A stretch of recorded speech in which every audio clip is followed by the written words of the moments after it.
Welcome to the Cyber Espresso Podcast, your quick shot of cybersecurity insights with industry leaders. I'm excited to welcome today's guest, Phil Laplante. Phil, good morning to you. Good morning to you. Thank you for having me on board. Thanks for your availability, Phil. So, why don't you give us a quick overview about yourself and your background, Phil? Yes, I'm a longtime professor now, emeritus from Penn State University. Over my career, I've worked in so many different areas, initially in image processing in the 80s, which was really my introduction into the artificial intelligence world. Then over the years, I worked in real-time systems, including a brief period of time on the space shuttle navigational system, another form of autonomous vehicle. After that, I got into academia and was a professor at a few different places and academic administrator before going to Penn State. And over the years, my focus sort of returned to the critical systems world, the embedded real-time systems world from my space shuttle days. And I would say one of the highlights of my career was when I was asked to lead the U.S. Effort to create a licensing examination for professional software engineers working on critical infrastructure facing the public. So that was about a 6-year effort in developing the exam specifications, recruiting experts to work with me to write the exam, some political arm twisting to get the exam adopted in different states in the United States. And that exam ran for a few years. We actually licensed a number of software engineers. But due to, well, I can tell you the story in a different session, but some political considerations and pushback, the exam is no longer available. But that experience really reinvigorated my interest in critical infrastructure systems and now the role of AI in how those systems can be both protected by the AI and also threatened by it. Okay. And also, Phil, you are the founding editor-in-chief of IEEE Reliability Magazine. That's So right. I could have you that sh great honor. so could you share what the magazine focuses on and the vision behind its creation? Yeah, so the Reliability Magazine is a creation of the IEEE Reliability Society, which is one of the oldest in the IEEE universe. I think it was the third or fourth special interest focus society created.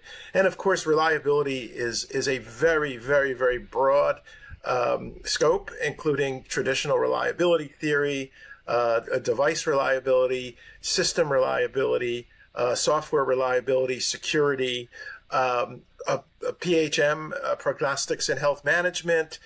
We have a very, very wide range, and probably one of the greatest challenges I have is with only 4 issues a year to try to cover as much of that broad scope as possible to keep folks, our whole constituency, interested and engaged. And we try to make it very, you know, accessible to individuals. So someone who's a software engineer working in security and privacy doesn't know maybe a lot about materials reliability. And but it's good to know because, you know, security starts at the chip level and works its way all the way up to the system. Very good. So I read your recent article. Thanks for sharing it. And in Of that course. one, you drew an analogy between AI and a dog, suggesting we should treat AI like a dog. Could you Yes. elaborate on this perspective? Yes, well, of course, I had to do that because I'm a dog lover. There's one behind me. Hope she doesn't make an appearance. But one of the features of, so dogs are very intelligent creatures. They're very trainable. But we train them for very specific purposes.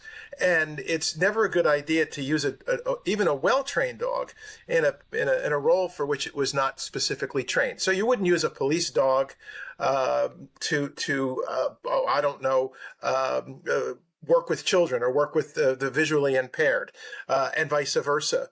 As well with dogs, no matter how well we train them, we still can never fully expect ourselves to trust without supervision. We need to retrain them constantly. We need to test their training on a regular basis and make sure that and reinforce that training. So it's sort of trust but check when it comes to even the most well-trained dog.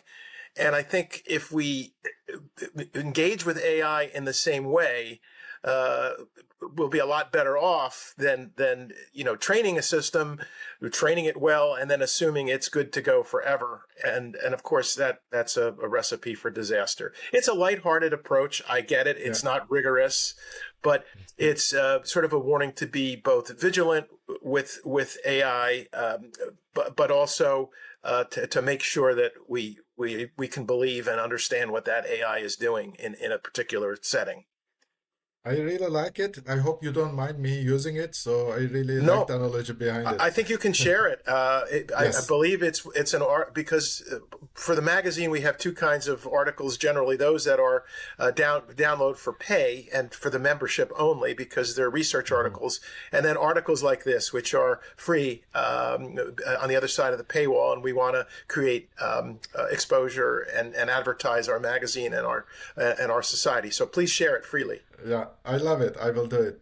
So coming back to artificial intelligence and the critical system that you're referring, again, going back to the white paper you wrote on that one.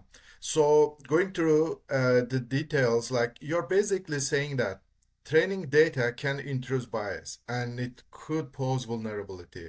But how do you approach ensuring the validity and the fairness of trained data, particularly when it comes to critical systems? So how you can ensure the trustworthiness, Yeah, explainability yeah. of I the mean, data? well, of course, we can't cut open we can't Hmm. cut open the trained system and look at the weights of the. Well, we can, but they're constantly changing and being renewed. So part of this is that continuous trust and continuously re-verify those systems. There's another approach that we were working on. I've been working on for a while, and that is I call it proxy verification and validation.